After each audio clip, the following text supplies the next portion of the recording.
Today, crypto prices recover after a rough weekend. Wikipedia ends crypto donations because of environmental concerns. And some of the biggest names in Bitcoin draft a letter to the EPA defending crypto mining. We talked to one of the authors.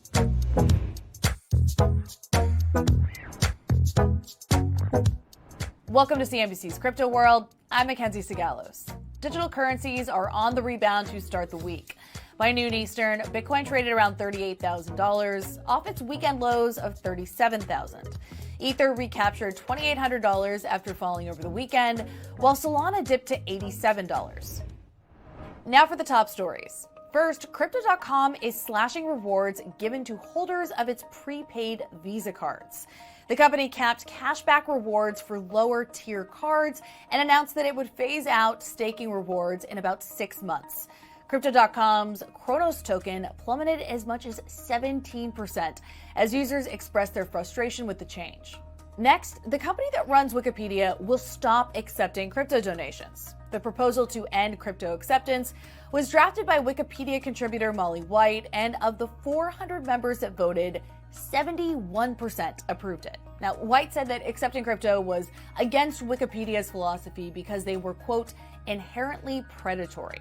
Finally, last week we told you about a letter drafted by Democratic lawmakers asking the EPA to investigate crypto mining. Well, this week, some of the biggest names in Bitcoin just responded. Jack Dorsey, Michael Saylor, Fidelity, and others co-authored a letter to the EPA saying that lawmakers misplaced the blame for crypto's energy use. Now, the authors of the letter claim that crypto mines, well, they're no different than data centers from the likes of Amazon, Google, or Microsoft.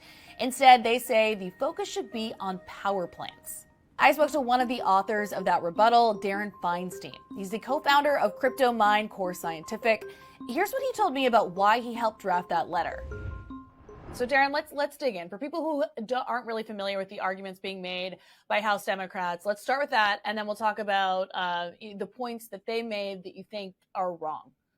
Yeah, so the arguments, and I'll go through them, Mackenzie, one by one. The first one that I think is the most glaring problem is they conflate two different industries. The letter conflates data centers and power generation or energy generation or electricity generation companies. The data center company, the data center industry is much different than the power generation industry. And so in the letter, you see a lot of talk about how much Bitcoin mining data centers are contributing to pollution and how much carbon is being emitted from the Bitcoin mining data centers and ecological or environmental pollutants that are put out by Bitcoin mining data centers. And so I think the most important thing to explain to people, and we would hope the representatives will do the work to learn about what a data center is. A data center is simply a building that's connected to the electrical grid. So it takes electricity upstream from wherever that electricity is turned into electricity from energy. So a data center pulls that electricity into its building to power servers. The next item that's in the letter also to address is they address e-waste. And what e-waste is when the ASIC computers, so the Bitcoin miners, when they reach their lifespan, they would get discarded into, according to this letter, a landfill. And so what the letter said was that 30,700 tons of ASICs are discarded every year into landfills, which is a massive number. That is a lot of e-waste. And so if you believe that number, that's a concerning metric, that how many of these computers get discarded every year. There's a lot of problems with that figure, and it's been historically debunked over and over again. And the concern essentially is twofold, right? That this research says that the lifespan of the gear itself is roughly around 1.3 years, and that all gear is automatically discarded, but there is a pretty substantial resale market. So those were the two things you felt were skewing the data.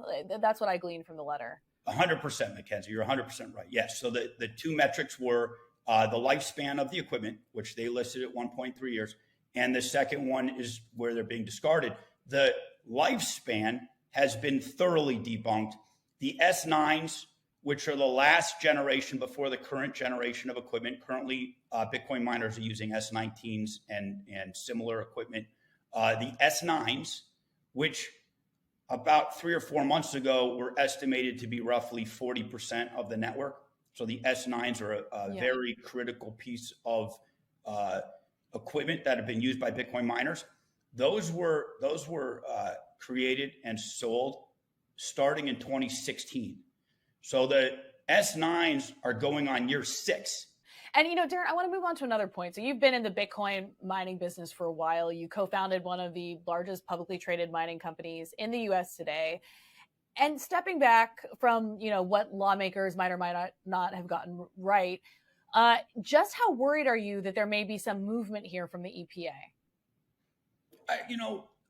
I'm not concerned. I think that the facts stand for themselves. Once anybody would do any kind of due diligence on what is actually created in terms of waste or emissions from these facilities, as long as they were unbiased, they would see what the facts are. The fortunate part of this industry is that the facts are on our side, not just on emissions or e-waste, but on energy use and also the utilization of our technology to help stabilize the electrical grids across America, because the Bitcoin miners, because we are flexible load, which means that we can toggle them on and off in case of emergency.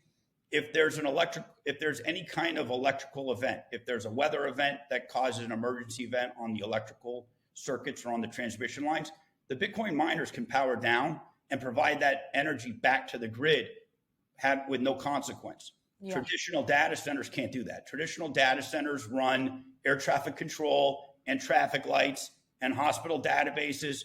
You don't want to turn them off, and they're created to that extent to not turn off.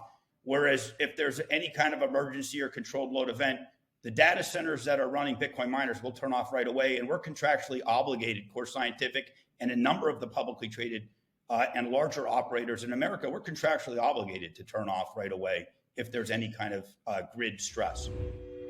Before we go, the Berkshire Hathaway shareholders meeting was this past weekend, and Warren Buffett once again said that he is not a fan of Bitcoin. Take a listen.